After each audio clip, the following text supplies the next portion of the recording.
নমস্কার, আমি সুরেন বিশ্বাস, কেবিএমএ শ্রীগুরু আশ্রমের পাশে থাকি।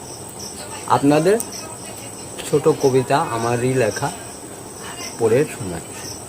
এবার চালু করো। নমস্কার। কবিতা আমার মা। আমার জন্মধাত্রী মা, আমার জীবনধাত্রী মা, এ মায়ের হয় না তুলনা।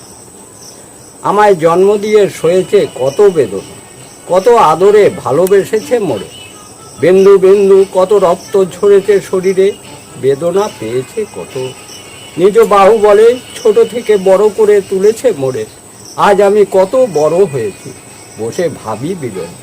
মায়ের মতো বড় কেউ নহে এহেন জগতে। মা আমায় ফেলে রেখে চলে গেছে বহু বহু দূরে, আর আসবে না ফিরে, আদরও করবে না। কাঁদি একা বসে, টাকা পয়সা ধন সম্পদ পাওয়া যায় কত শত।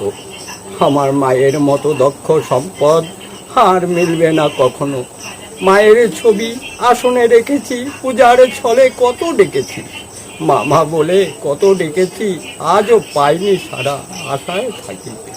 বাবা সোনা বলে বুকে চেপে নিয়ে চুম্বন খেয়েছে কত, আদর করেছে আজও ভুলিনি, ভুলিতে পারি না এখনো। ফিরে এসো মা, ফিরে এসো মা, আখি জলে ভাসে বুক ফাটা কান্নার বেদনা।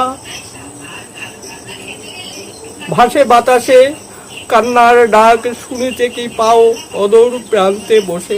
আমি আজও কাঁদি মা মা বলে, বিন্দু বিন্দু অশ্রু জল ছড়ে পড়ে মাটিতে। মায়ের মতো বড় কেউ নহে এহেন জগতে।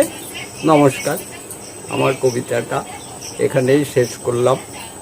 যদি ভালো লাগে আমাকে কমেন্ট করবে, আমার আরও লেখা কবিতা আছে, শোনাবো। ধন্যবাদ, আমাকে হেল্প করবে।